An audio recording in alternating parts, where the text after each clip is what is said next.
ठीक है, इसके पहले वाले वीडियो में भारत में हम लोगों ने कार्बोनिफेरस कोल और पर्मियन कोल यानी कि गोंडवाना कोल, ये दो प्रकार की कोल और उनसे रिलेटेड प्रोडक्शन वगैरह ये सारी चीजें हम देख चुके थे। अब हम देखेंगे टर्सरी कोल। तृतीयक युग में जो कोयला बना यानी जिस समय हिमालय बना उस समय जहां जहां कोयले पाए जाते हैं भारत में, उस कोयला को जो है टर्सरी कोल कहा जाता है, तृतीयक कोल कहा जाता है, क्योंकि तीसरी बार कोल फॉर्मेशन हुआ ना। पहली बार बना कार्बोनिफेरस में, उसको प्राइमरी कोल भी कह सकते हैं, दूसरी बार बना पर्मियन में तो उसको सेकेंडरी और ये टर्सरी। तो it is found mainly in north east, north west and southern part of India, यानी जहां जहां पर सेडिमेंट्री रॉक फॉर्मेशन पाया जाता है मेन पेनिनसुलर फील्ड को छोड़ करके। तो it includes peat and lignite type of coal, ना इसमें एंथ्रासाइट पाया जाएगा ना इसमें बिटुमिनस पाया जाएगा। देखते हैं लिग्नाइट रिजर्व इंडिया में कहां-कहां पाया जाता है। सदर्न पार्ट में टोटल 79%, लेकिन ये सदर्न पार्ट में मेन सील्ड एरिया में नहीं पाया जाएगा, कोस्टल एरियाज में पाया जाएगा। तमिलनाडु 70% और पुदुचेरी में 3% और केरला में 6%। तो ये 79% सदर्न पार्ट में लिग्नाइट कोल होता है। साउथ वेस्ट पार्ट 14%, जिसमें गुजरात 8% और राजस्थान 6%। नॉर्दर्न पार्ट में 2%, जम्मू कश्मीर में थोड़ा मोड़ा पाया जाता है, और नॉर्थ ईस्ट में 5%, अरुणाचल प्रदेश और लिटिल बिट नागालैंड, मणिपुर वगैरह में भी थोड़े थोड़े से पाए जाते हैं। तो ये हो गया जो है लिग्नाइट का रिजर्व। अब हम देखते हैं लिग्नाइट का प्रोडक्शन। लिग्नाइट का प्रोडक्शन स्टेट वाइज तमिलनाडु 51% करता है, गुजरात 30% करता है और राजस्थान 19% करता है।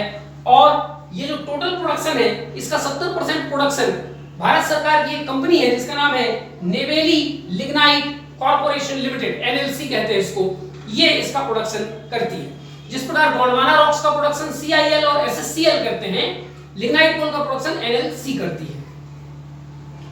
टोटल माइंस, लिग्नाइट कोल के टोटल माइंस भारत में है 19, ये टोटल रिपोर्टिंग माइंस है, ठीक है। गुजरात में है 10, राजस्थान में 6 और तमिलनाडु में 3। India is having world's 7th largest lignite reserve. कोयले का 5th नंबर पे हैं हम, लिग्नाइट में 7th नंबर पे हैं। और लिग्नाइट रिजर्व रसिया में सबसे ज्यादा रिजर्व पाया जाता है लिग्नाइट का, इसके बाद ऑस्ट्रेलिया में, उसके बाद जर्मनी में। यदि लिग्नाइट कोल के प्रोडक्शन की बात करें तो चाइना लार्जेस्ट प्रोड्यूसर है, फॉलोड बाय इंडोनेशिया और उसके बाद जर्मनी।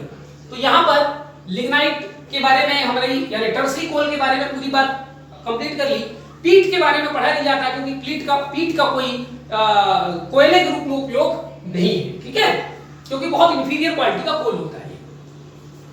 अब हम देखते हैं coal producing companies in India. Bharat में कोल का प्रोडक्शन, अभी हम लोग इसके पहले वीडियो में पढ़े थे, 2015 तक, 1973 से लेकर 2015 तक कंप्लीटली सरकार के हाथ में था। 1973 के पहले प्राइवेट सेक्टर के हाथ में था, और फिर 2015 के बाद सरकारी सेक्टर भी है यानी पब्लिक सेक्टर भी कोल का प्रोडक्शन करती है और प्राइवेट सेक्टर भी इसके प्रोडक्शन में आ चुकी है। तो टोटल 95% प्रोडक्शन कोयले का अभी भी पब्लिक सेक्टर के हाथ में है, प्राइवेट पार्टिसिपेशन धीरे धीरे अब बढ़ रहा है। तो पहले हम लोग देखते हैं पब्लिक सेक्टर में कौन कौन सी कंपनीज हैं जो कोल का प्रोडक्शन करती हैं। सबसे इंपॉर्टेंट है कोल इंडिया लिमिटेड, जो कि मिनिस्ट्री ऑफ कोल के अंतर्गत, ये सारा जितना कुछ चीज हम पढ़ रहे हैं कोल के बारे में, कोल और लिग्नाइट के बारे में, वो सब के सब चीजें मिनिस्ट्री ऑफ कोल के अंतर्गत आएंगी, जब तक मैं अलग से कोई मिनिस्ट्री का नाम ना लूं, ठीक है। तो कोल इंडिया लिमिटेड, इसकी स्थापना 1975 में की गई। अब आप सोचिए 1975 में क्यों की गई? क्योंकि 1973 में हमने कोल का नेशनलाइजेशन किया था, अर्थात अब कोयले का प्रोडक्शन भारत में केवल भारत सरकार करेगी, तो उसके लिए कोई कंपनी बनानी पड़ेगी ना। तो 73 में नेशनलाइजेशन हुआ, और वो भी 73 के सितंबर में हुआ, तो 74-75 में, फिर 75 में इसको बनाया गया। इसका हेडक्वार्टर कलकत्ता में रखा गया है, ठीक है। State owned coal mining and refining company. Refining company का मतलब ये कोयले की रिफाइनिंग करता है, पेट्रोलियम की रिफाइनिंग नहीं करता। तो ये स्टेट ओन्ड माने कोई राज्य का, यहाँ पर स्टेट का मतलब राज्य नहीं है, यहाँ स्टेट का मतलब भारत सरकार। तो भारत सरकार के स्वामित्व में पूर्ण रूपेण उसका 100% शेयर भारत सरकार के पास है। भारत सरकार की कंपनी है जो कोल माइनिंग और कोल की रिफाइनिंग भी करती है, कोल का शुद्धिकरण किया जाता है, कोल वॉशिंग किया जाता है, ठीक है। तो ये दोनों काम करती है। इसके अलावा सीआईएल कुछ थर्मल पावर प्लांट भी ऑपरेट करती है, ठीक है। तो 3 काम करती है सीआईएल, कोल की माइनिंग करती है, कोल की रिफाइनिंग करती है, और कुछ इसके खुद के अपने थर्मल पावर प्लांट हैं। ये एक महारत्न कंपनी है।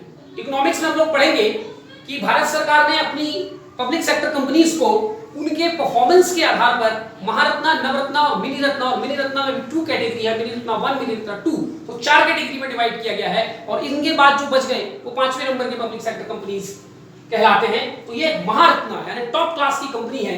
2011 में ही महारत्न का दर्जा इसको दिया गया, क्योंकि 2011 से ही महारत्न का जो कार्यक्रम है वो शुरू किया गया था। वर्तमान में जो CIL है world's largest coal producing company है, दुनिया की सबसे बड़ी। इंडिया का 84% कोयले का प्रोडक्शन ये करती है।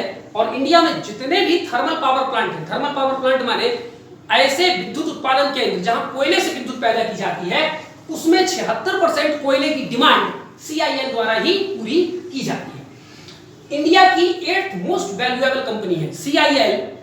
मोस्ट वैल्यूएबल का मतलब है मार्केट कैपिटलाइजेशन के आधार पर। इकोनॉमिक्स में एक टर्म होता है MCAP, मार्केट कैपिटलाइजेशन, अर्थात किस कंपनी के टोटल वैल्यू के शेयर, टोटल वैल्यू उनके शेयर के कितने हैं जो बाजार में बिक रहे हैं, उसको बोला जाता है मार्केट कैपिटलाइजेशन।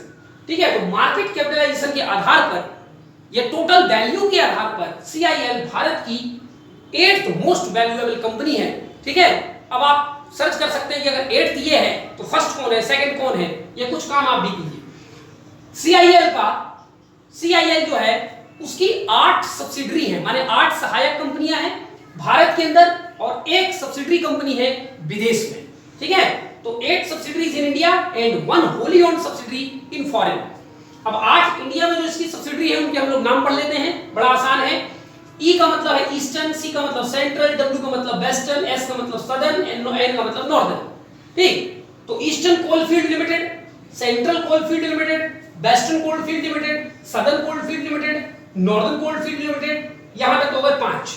6वें नंबर पे है महानदी कोलफील्ड लिमिटेड, 7वें नंबर में है Bharat coking coal field limited, और 8वें नंबर पे तो ये 7, 1 से लेकर 7 तक ये कोयले के प्रोडक्शन में। यदि परीक्षा में पूछा जाए कि CIL के कोल प्रोड्यूसिंग सब्सिडरीज कितने हैं तो आंसर आएगा 7, क्योंकि ये जो 8वां नंबर है ये कोल का प्रोडक्शन नहीं करता। इसका नाम देखते हैं, central mine planning and design institute limited, यानी ये माइनिंग के सेक्टर में प्लानिंग, डिजाइन और मैनेजिंग का काम करती है, प्रोडक्शन का काम नहीं करती। इसका हेडक्वार्टर ये जो 8वें नंबर है, सबका अपना अपना हेडक्वार्टर है, लेकिन हम 8वें नंबर का हेडक्वार्टर रांची में है, हमें यह ध्यान रखना है। ठीक, अब इस CIL की जो फॉरेन सब्सिडरी है वो किस कंट्री में है और उसका नाम क्या है, मोजाम्बिक में है। मोजाम्बिक एक अफ्रीका का देश है, बहुत फेमस कंट्री है। और मोजाम्बिक कोल फील्ड लिमिटेड कोल इंडिया लिमिटेड की होली ओन्ड सब्सिडरी है, ये आपको ध्यान रखना है। CIL के अंतर्गत जो टोटल नंबर ऑफ माइन है वर्तमान में, वैसे तो 400 से ज्यादा है, लेकिन जो रिपोर्टिंग माइन है वो 240 है। और अगर टोटल माइन की बात करेंगे तो उसको उल्टा कर देना, 420। ठीक है, चलिए ये पहली कंपनी हो गई, CIL के बारे में हमने जानकारी ले ली।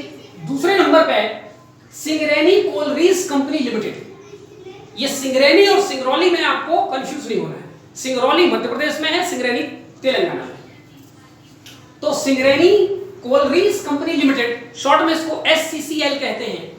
ये ज्वाइंट वेंचर है गवर्नमेंट ऑफ इंडिया और गवर्नमेंट ऑफ तेलंगाना। भारत सरकार और तेलंगाना सरकार का ये ज्वाइंट वेंचर है, जिसमें 49% शेयर गवर्नमेंट ऑफ इंडिया के पास है। और गवर्नमेंट ऑफ इंडिया की ओर से मिनिस्ट्री ऑफ माइन और मिनिस्ट्री ऑफ माइन की ओर से CIL ये काम करती है। और तेलंगाना सरकार का उसमें 51% जो है शेयर है, यानी SCCL का मालिक एक तरीके से तेलंगाना सरकार हुआ, क्योंकि मेजॉरिटी शेयर होल्डर तेलंगाना है। Mainly engaged in coal production in south India. SCCL का काम नॉर्थ इंडिया में कोल प्रोडक्शन करना नहीं है, साउथ इंडिया में ही कोयले का प्रोडक्शन करती है। इसकी स्थापना दिसंबर 1920 में, यानी कि आजादी के पहले, और ये अपना 1920 चल रहा है, तो SCCL भी इंपॉर्टेंट चैप्टर हो गया। हेडक्वार्टर इसका है कोठागुंडम, तमिलनाडु में, सॉरी तेलंगाना में। और टोटल माइन से इसके पास 48, जिनमें से 29 अंडरग्राउंड माइन से और 19 ओपन कास्ट माइन से। टोटल प्रोडक्शन यदि हम देखें कि भारत के कोयले का टोटल प्रोडक्शन में 8% कंट्रीब्यूशन करता है जो है सिंगरेनी कोलरीज। ठीक, तो यहां तक CIL और सिंगरेनी कोलफील्ड इन दोनों का मिलाकर के टोटल प्रोडक्शन 84% ये करता है, 8% ये करता है। कितने हो गए? 92%। ठीक है। नेवेली लिग्नाइट कॉर्पोरेशन तीसरे नंबर की जो पब्लिक सेक्टर कंपनी है, Neyveli lignite, NEYVELI, Neyveli lignite corporation. इसकी स्थापना 1956 में की गई। इसका हेडक्वार्टर चेन्नई में है, लेकिन इसका कॉर्पोरेट ऑफिस नेवेली में है। अब चेन्नई भी तमिलनाडु में, नेवेली भी तमिलनाडु में। तो यदि हेडक्वार्टर पूछा जाए तो चेन्नई, कॉर्पोरेट ऑफिस पूछा जाए तो नेवेली। ये जो नेवेली लिग्नाइट कॉर्पोरेशन है, ये एक नवरत्न कंपनी है, engaging coal mining and thermal power generation. हालांकि ये जो नेवेली लिग्नाइट कॉर्पोरेशन है, ये कोयले का प्रोडक्शन करती है और साथ में थर्मल पावर प्लांट्स भी चलाती है, और साथ में कुछ विंड पावर प्लांट्स और कुछ सोलर फोटोवोल्टाइक प्लांट भी चलाती है। तो नेवेली लिग्नाइट कॉर्पोरेशन के अंडर में इस समय 5 थर्मल पावर प्लांट हैं, जहां पर कोयले से विद्युत पैदा की जाती है, 51 विंड पावर प्लांट हैं और एक सोलर फोटोवोल्टाइक पावर प्लांट। यानी नेवेली लिग्नाइट कॉर्पोरेशन केवल थर्मल पावर प्लांट तक नहीं है, विंड और सोलर फील्ड में भी काम करती है। इसके 5 जो थर्मल पावर प्लांट हैं, उनमें से 3 के नाम तो TPP1, TPP2, TPP3 है, माने thermal power plant 1, thermal power plant 2, thermal power plant 3। बाकी 2 के नाम हैं, तो वो मैंने नाम लिख दिया है। एक है बारसिंगार थर्मल पावर प्लांट राजस्थान में, और दूसरा है Neyveli thermal power plant Tamil Nadu में। इन्हीं दोनों के नाम से कोयले की माइन भी है। बारसिंगार कोल माइन भी है जो लिग्नाइट का है, और नेवेली कोल माइन ये भी लिग्नाइट का है। तो इन्हीं के नाम से थर्मल पावर प्लांट भी है और इन्हीं के नाम से कोल माइंस भी है। चौथे नंबर पे जो कोयले के प्रोडक्शन में एंगेज्ड है, दामोदर वैली कॉर्पोरेशन। हम लोग ज्योग्राफी में पढ़ चुके हैं, दामोदर वैली कॉर्पोरेशन भारत की पहली मल्टीपर्पज नदी जो परियोजना है, जिसको हम लोगों ने अमेरिका की टेनेसी वैली प्रोजेक्ट के अनुसार बनाया था। तो दामोदर वैली कॉर्पोरेशन, ये जो दामोदर वैली कॉर्पोरेशन है, यहां आपको ध्यान रखना, ये मिनिस्ट्री ऑफ कोल के अंतर्गत नहीं आता, ये आता है मिनिस्ट्री ऑफ पावर के अंतर्गत। ठीक है, ये शक्ति मंत्रालय के अंतर्गत आता है, लेकिन कोयले के प्रोडक्शन में ये भी इंगेज्ड है। 5वां number, the Indian iron and steel company, जिसका शॉर्ट नाम है ISCO, IISCO, the Indian iron and steel company. ये steel authority of India limited, SAIL की एक कंपनी है जो वास्तव में आयरन स्टील का प्रोडक्शन करती है, और ये भारत की एकमात्र स्टील प्रोड्यूसिंग कंपनी है जिसके पास कोई कोयला खदान भी है। यानी इसको स्टील प्रोडक्शन करने के साथ साथ कोयले का भी प्रोडक्शन करती है, ये बात आपको ध्यान रखना है। तो जो चौथे नंबर का है, ये मिनिस्ट्री ऑफ कोल में नहीं, मिनिस्ट्री ऑफ पावर में है, और जो 5वां नंबर है इसको, वो मिनिस्ट्री ऑफ स्टील के अंतर्गत आता है। हाउएवर ये दोनों इंडिया में कोल फील्ड के कोल माइनिंग के फील्ड में एक्टिव हैं। तो ये हो गया भारत में सरकारी क्षेत्र जो कोयले का प्रोडक्शन करते हैं। इसके बाद हम लोग नेक्स्ट में देखेंगे भारत में कौन कौन से ऐसे प्राइवेट कंपनीज हैं जो कोयले का प्रोडक्शन करती हैं।